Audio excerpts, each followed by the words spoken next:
Good morning and welcome to our 2026 conference, our annual conference on innovation across silos. Everyone excited? Okay, I think we're going to get a little bit more excited as the day goes on. I'm certain of that. One of the reasons why we have a conference that's cross-sectoral is because, right, collective learning. And another part of it in terms of cross-sectoral aspect of not working within our silos is that seeing the interconnectivity of everything. Think of all the different roles that we have. But we said that there was also an important inflection point where it was for us to think on our 50th anniversary to really write what we call a love letter to New York.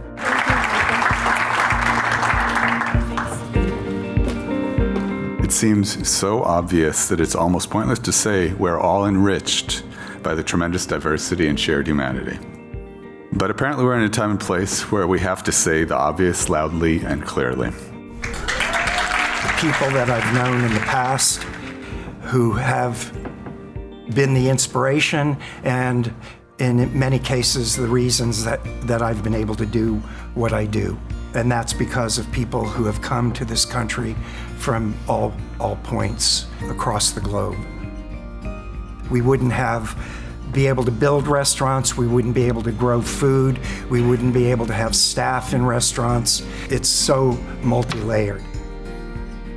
You are a killer in the restaurant industry. And I thank you for what you do, and congratulations to you.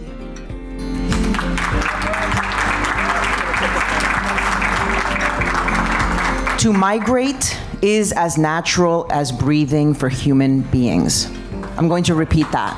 To migrate is as natural to breathe for human beings.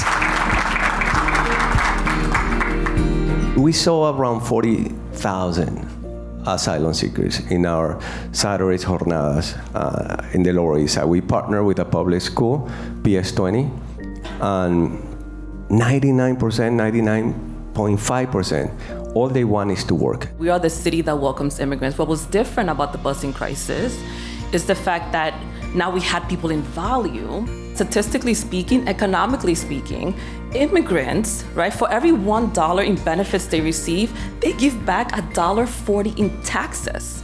Undocumented immigrants provide billions to our economy, and they get no benefits federally because they're not eligible for it. From those very beginnings to obviously, our youngest little translators, right, in the schools who are translating for families, which is still very much the issue today.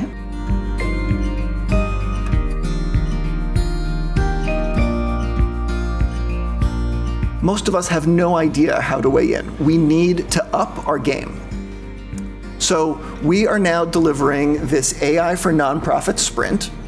We have seen over the past year that the individuals who go through our AI training move significantly in terms of their comfort and understanding using AI in the workplace. It is absolutely true that the system is sort of hanging on by a thread currently, in part because of underinvestment. You need sort of all these different pieces of government to be working in concert and in a new way. You can't say we're gonna make it universal and then nickel and dime the system along the way, right? Children get one shot. We need to fix it so that the next iteration of 0 to 5s, that it's working. We have to be insistent and stand on the truth even when we can't see farther down the road. This country is actually a blessed country. When evil rises up, good shuts it down. And I can tell you that for a fact, that we are going to survive what we are living through right now.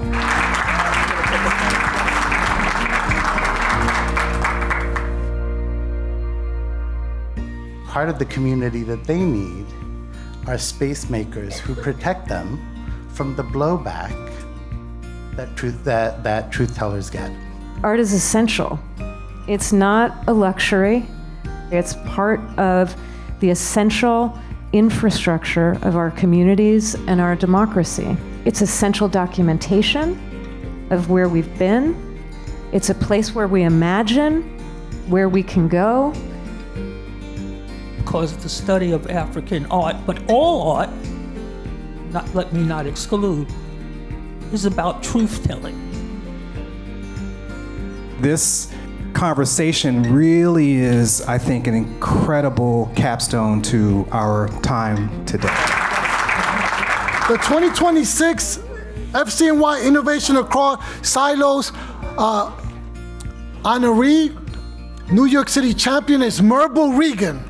Let's give a hand for Merble Regan. We persuaded what was then Pace College to let us hire teachers to teach clerical workers how to move up that ladder. What we discovered is that a lot of those women never had any opportunity to think about college. They were not abusing credit. They were using credit to supplement low wages. What a revelation that was to us. In that report, it showed that 50% of New York City households could not make ends meet. They not have enough money to make ends meet in New York City. Merble Regan is a visionary leader whose work for over 30 years has transformed how New York City understands and advances economic security. 30 to 40% of the college-educated people working for nonprofit organizations found they were eligible for at least one benefit.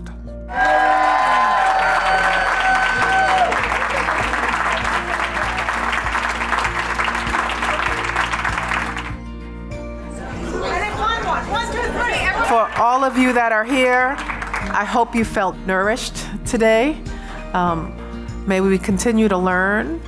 May we remind ourselves to get out of our silos, because that's where we're going to find the answers.